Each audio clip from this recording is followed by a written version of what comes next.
Boa noite, alunos. Espero que estejam todos bem.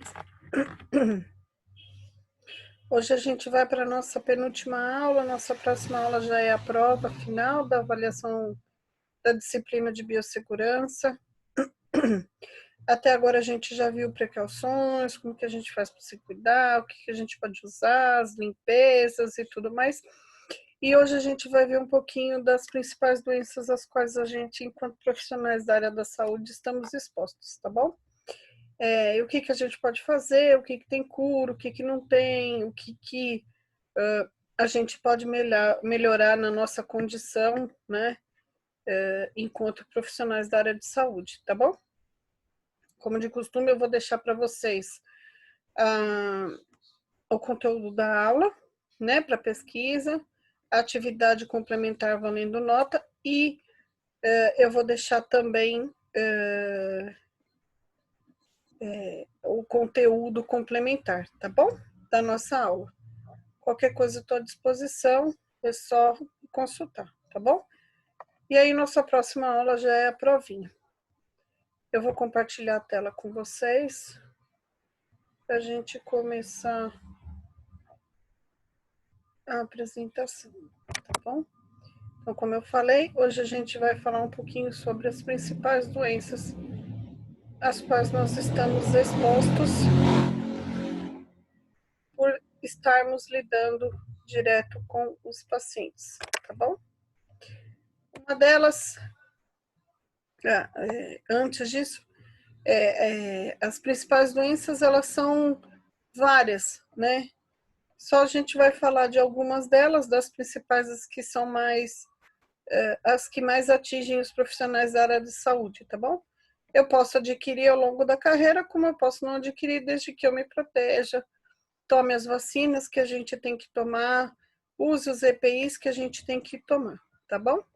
Algumas dessas doenças a gente combate com vacina e outras com cuidados com o uso dos equipamentos de segurança, tá bom?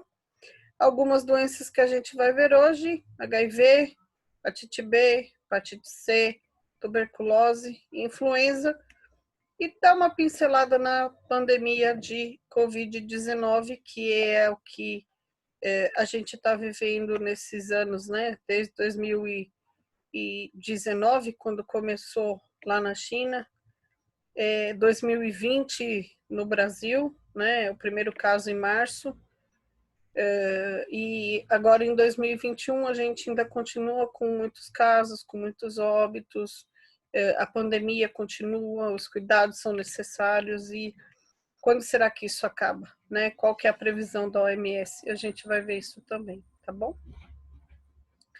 HIV é a sigla em inglês do vírus, né? Vírus da imunodeficiência humana, ou HIV, porque a sigla é americana, então é sempre escrito ao contrário, né? O HIV é o vírus que causa a AIDS. O vírus em si, quem tem o vírus não necessariamente tem AIDS, tá bom? Geralmente é uma infecção sexualmente transmissível, não é considerada, mas não se usa o termo DST, mas IST. Também pode ser contraída pelo contato com sangue infectado ou de forma vertical quando a mãe está gestante e é portadora de HIV, não toma os cuidados, não toma a medicação, não faz o acompanhamento no pré-natal e ela pode passar isso para o filho, tá? Se for feito o tratamento adequado, os cuidados na hora do parto, por exemplo, isso pode ser evitado, tá bom? Mas pelo menos no primeiro ano de vida, o bebezinho ainda toma o coquetel AZT por conta de prevenção de ter algum vírus que possa ter circulado da mãe para o bebê, tá bom? Não há cura para a infecção por esse vírus, mas tem remédios que podem reduzir drasticamente a progressão da doença. Se eu reduzo a quantidade de vírus, eu evito que o meu organismo desenvolva AIDS, né?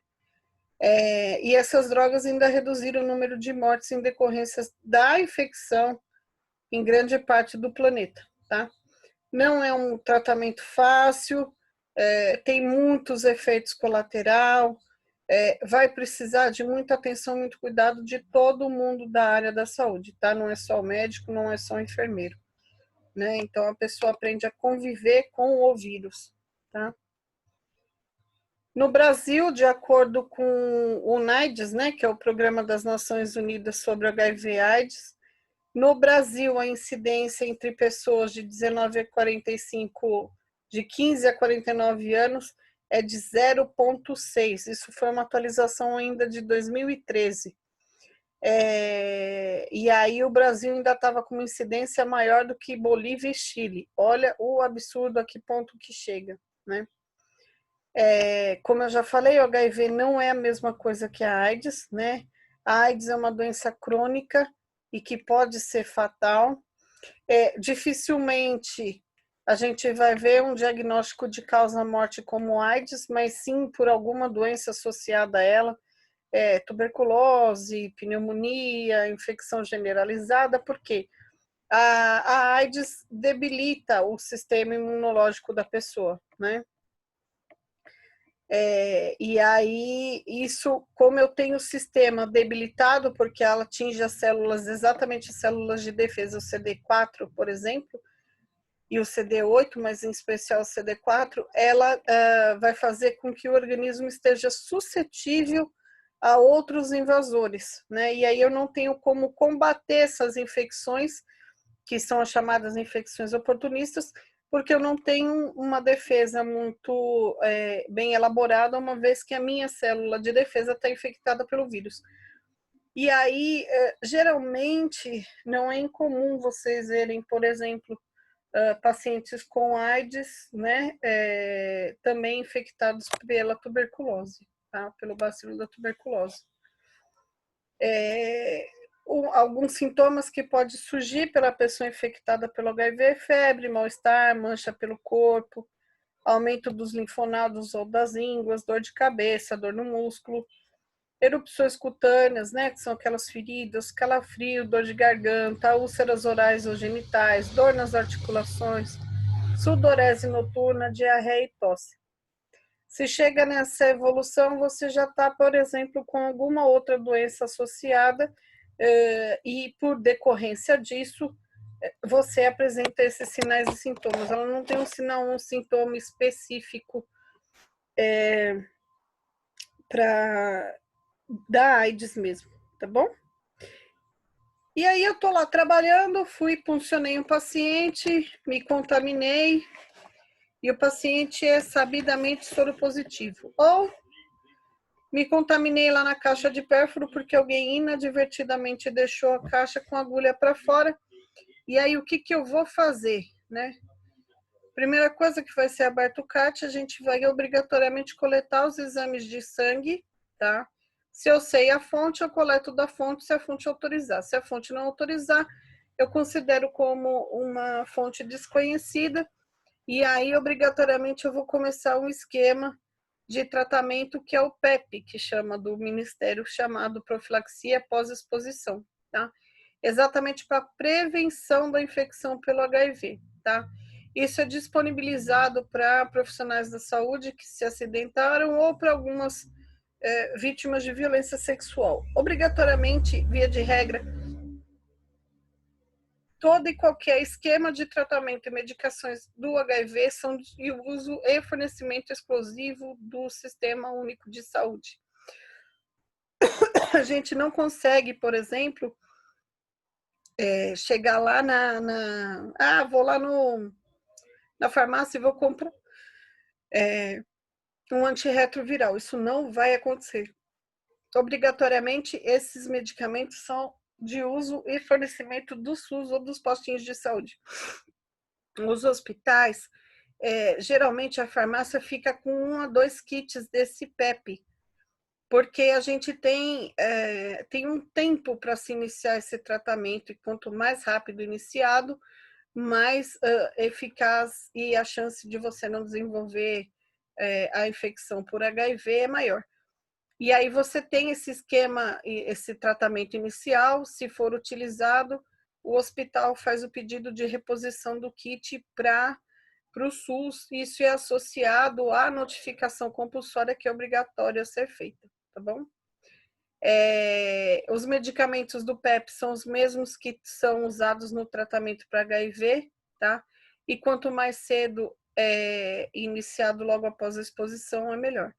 Esse tratamento, no máximo, ele tem que acontecer até 72 horas, mas o ideal é que seja de imediato, tá? E, no mínimo, esse tratamento vai ser feito por 28 dias, tá? Ou durar até por 6 meses, dependendo da indicação e da avaliação. Na falta de ter o kit no hospital, por exemplo, onde vocês vão trabalhar, obrigatoriamente a gente pode se dirigir até aqui em São Paulo, que é o Instituto de Referência, que é o Emílio Ribas. Qualquer um pode vir, abre a ficha no pronto-socorro, vai explicar o que aconteceu, a exposição, e o próprio Emílio Ribas já inicia o tratamento, tá bom? No caso de violência sexual, por exemplo, obrigatoriamente a vítima de violência é encaminhada desde que seja do sexo feminino, é encaminhada lá para o Hospital da Mulher, ali no centro de São Paulo, e aí todo o esquema e todo o tratamento já é iniciado lá. E mesmo além do HIV, a mulher ainda toma a pílula do dia seguinte para evitar uma gravidez indesejada, tá bom? Não existe cura para AIDS, mas existe prevenção, tá bom? Hepatite B é uma outra doença que a gente tem, né? Que a gente pode estar exposto, que é uma inflamação do fígado causada pelo vírus da hepatite B, que é o HBV, tá? Pode aparecer alguns sinais e sintomas na fase aguda, né? Então, me contaminei, não percebi, não fiz nada, e aí comecei a desenvolver febre, enjoo, vômito, olho vermelho, olho e pele amarelada, tá? Que são sintomas clássicos da hepatite. Até então, eu não sei se essa hepatite é hepatite A, hepatite B ou hepatite C. Apesar da hepatite C não desenvolver, raramente ela aparece na fase aguda, ela é muito silenciosa a doença, né? Se essa doença não for identificada e tratada, ela pode evoluir para a fase crônica, né?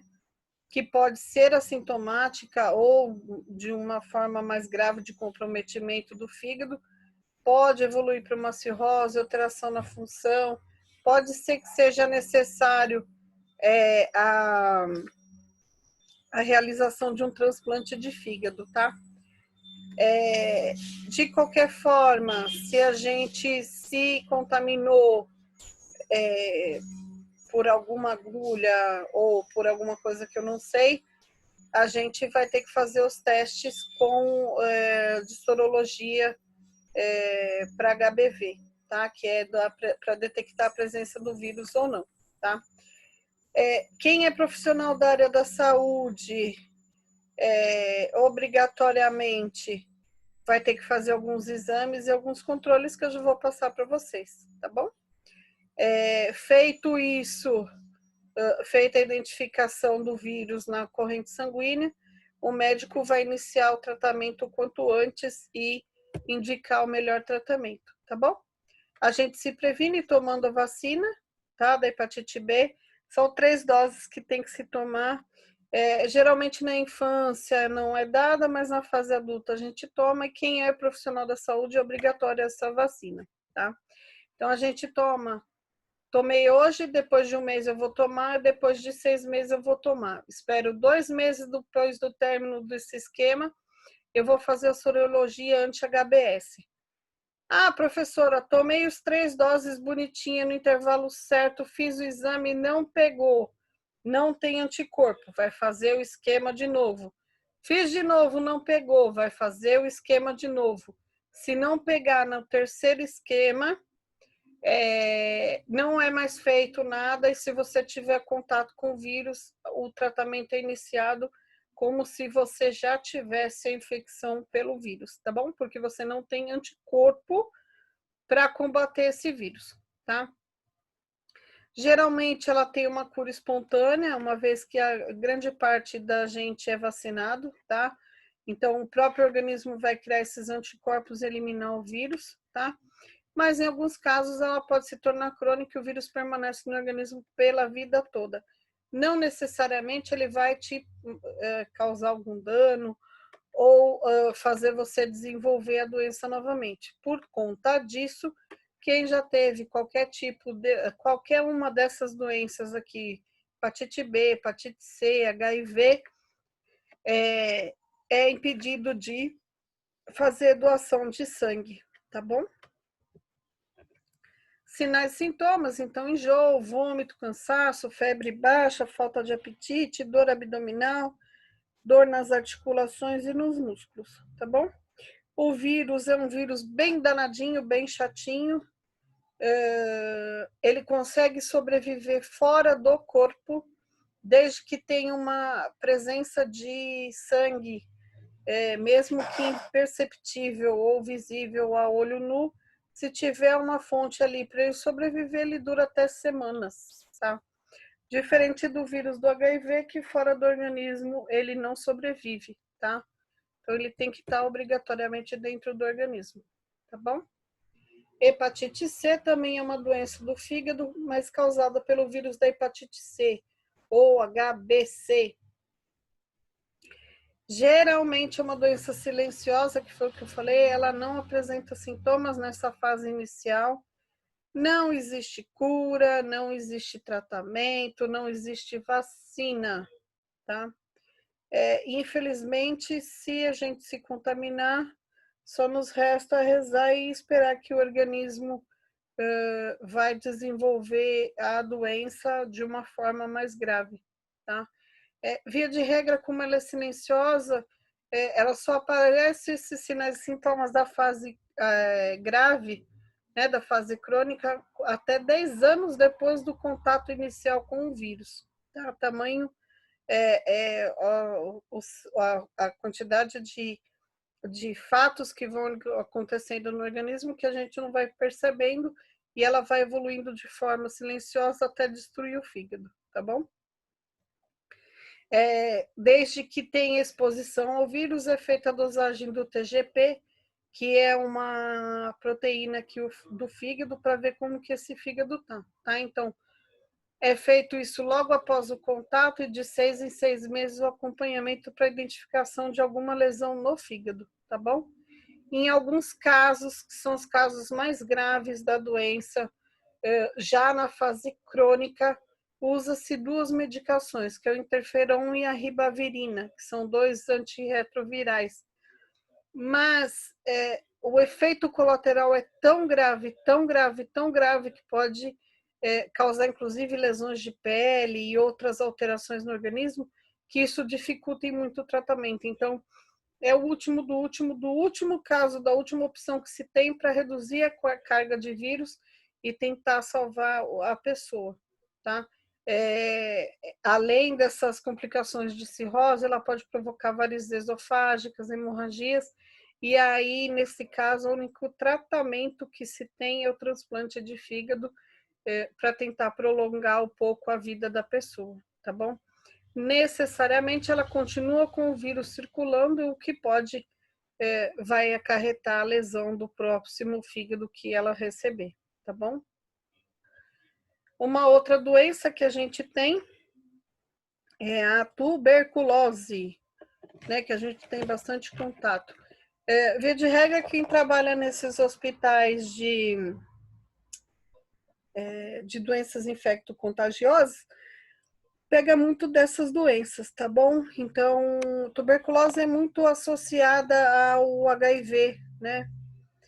Tuberculose nada mais é do que uma doença infecciosa e transmissível que afeta principalmente os pulmões, apesar de que ela pode acometer outros órgãos, né? Causada pelo Mycobacterium tuberculosis, ou o famoso bacilo de Koch, que a gente pega naquele exame de escarro, que tem que sair a tosse, o catarro de lá de dentro do pulmão, e você coleta num tubinho, logo no primeiro horário da manhã, sem escovar o dente, sem nada. Ó, que delícia para fazer esse exame. E aí são 3 dias seguidos do exame para você identificar esse bacilo na amostra de escarro, tá? No Brasil ainda é um problema sério de doença de saúde pública, tá? Envolve muitas questões de problemas sociais. A pessoa, depois de 15 dias praticamente de tratamento, já não tem sintomas mais nenhum, e aí você entra naquela, não estou sentindo mais nada, vou parar com o tratamento. E aí o tratamento inicial, que era de 3 meses, por exemplo, passa para 6, passa para 9, aumenta a medicação, aumenta o esquema de antibióticos, e só vai se complicando ainda mais e pode levar a óbito a pessoa, tá? A cada ano são notificados aproximadamente 70 mil casos novos de tuberculose no Brasil, né? Desses 70 mil, 4.500 mortes ocorrem por decorrência da tuberculose. Então, não é um número pequeno, tá? Apesar da pandemia que a gente vive, né, no mundo, a gente tem outras doenças aí que não podem passar desapercebidas, haja vista a quantidade de casos que são diagnosticados, tá? Principais sintomas: febre vespertina. A febre começa ali no finalzinho do dia, 38, 39, passa como se você não tivesse nada. Foi só uma virose, né? Aí vai deitar, vai dormir, aquela sudorese noturna, aquele sol, acorda molhada a cama, né? Perda de peso, cansaço e fadiga, tá? Basicamente, os 2 primeiros são os que vão dar os indícios de tuberculose. Claro que nisso você tem que investigar se não tem outra doença associada à tuberculose, tá bom? Para nós, enquanto profissionais de saúde, o isolamento é por contato e respiratório por aerosol. Então, a PFF2 ou a N95, porque quando o paciente tosse ou espirra, por exemplo, o bacilo não é uma gotícula que cai pesada, ele fica como uma forma de nuvem aerosol no ar, tá bom? O tratamento dura pelo menos esses 6 meses, é gratuito, está disponível no SUS, ele é obrigatório de ser feito o esquema presencial no SUS, ou tratamento diretamente observado, ou seja, as medicações são fornecidas mensalmente para o paciente. No dia determinado, ao término de cada ciclo, obrigatoriamente o paciente vai no posto com a enfermeira e toma o medicamento na frente da enfermeira. É uma maneira de se garantir que esse esquema está sendo feito, pelo menos numa forma mínima, que ele tem que estar acompanhado e que ele tem que fazer esse tratamento, por isso que é dessa forma determinada pelo Ministério da Saúde, tá bom? Utilizados no esquema hoje são 4 fármacos, desde o esquema básico até o esquema mais complexo. Então, entra rifampicina, isoniazida, pirazinamida e etambutol. Quando você passa a usar o etambutol no esquema com maiores dosagens, por exemplo, você já está numa fase de recidiva, tá bom? Prevenção, a gente usa a vacina BCG, né? Que se toma logo quando se nasce, tá? Ou no máximo até 4 anos, 11 meses e 29 dias, não pode completar 5 anos de vida, tá? Ela é única e exclusivamente fornecida pelo SUS, e aí protege da forma mais grave, que é a visceral, tá? Ou de meningia, né? Ou seja, o bacilo pode afetar os órgãos, né, internamente, além do pulmão, apesar de ser a primeira escolha dele, e as meninges, tá? Então, é obrigatória a vacina. Claro que a gente está vivendo numa situação que as vacinas estão sendo deixadas de lado, e aí você não tem você não tem um esquema muito efetivo que facilita o surgimento o reaparecimento dessas doenças, tá bom? Influenza, nossa famosa gripe, né? São as infecções do sistema respiratório. Começa com febre, dor muscular, dor de garganta, dor de cabeça, tosse seca e pode evoluir para pneumonia. Há um tempo atrás, não muito tempo atrás, a gente viveu um surto, né? Porque não foi considerado uma pandemia, mas um surto da gripe H1N1, né? Até vir a vacina e a gente poder tomar. Ela não era tão contagiosa quanto a Covid-19, mas ela era muito mais letal pelas complicações causadas pela influenza, né, pela parte respiratória, do que hoje, tá bom? Ela foi considerada uma epidemia e não uma pandemia, né? Tem uma disseminação muito rápida, um período de incubação muito curto, então se eu tive contato hoje, de 1 a 4 dias eu estou produzindo o vírus e eliminando ele no meio ambiente, tá? Começa a transmissão de 2 dias antes de iniciar os sintomas, eu já estou transmitindo, e 5 dias depois de terminar os sintomas, eu continuo transmitindo. E aí, a gente pensa no seguinte esquema.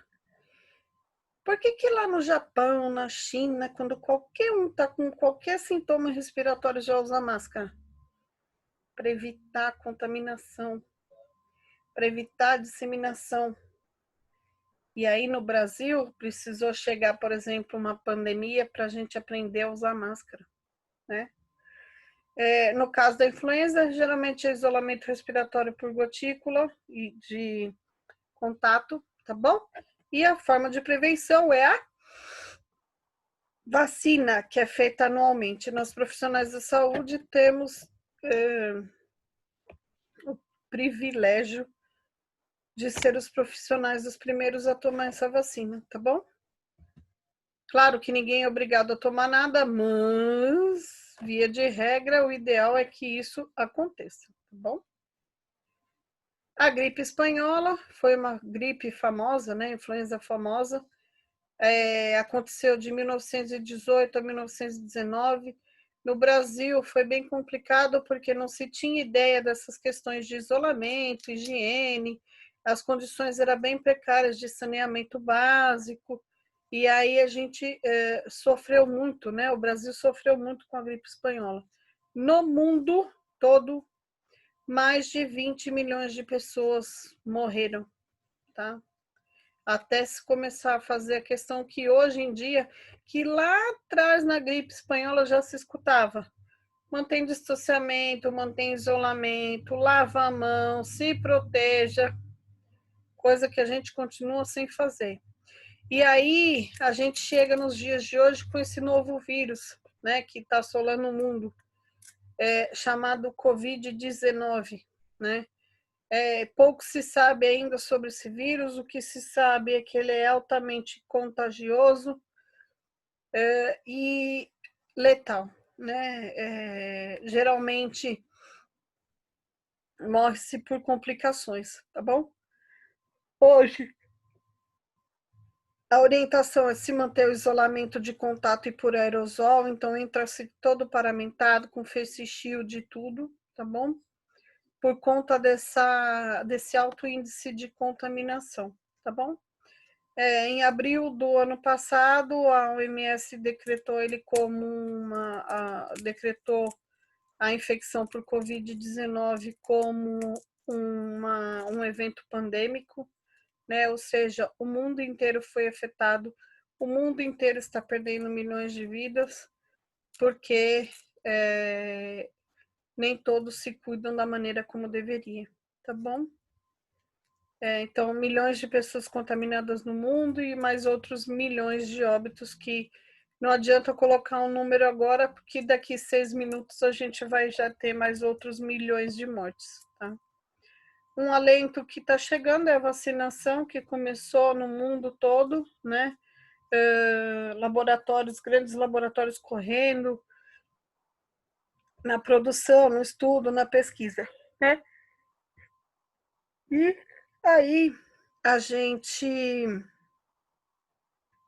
Tem hoje disponível a Coronavac da China, a de Oxford, né, que o laboratório que está produzindo é na Índia, da onde vem grande parte das nossas vacinas aqui do Brasil, porém, é uma parceria da AstraZeneca, que é nos laboratórios com a faculdade na Inglaterra, universidade na Inglaterra, e tem a vacina da Pfizer, que ainda não chegou no Brasil, que está sendo aplicada lá nos Estados Unidos e na Inglaterra, que foi uma parceria da empresa norte-americana com a Pfizer, que é alemã, tá bom?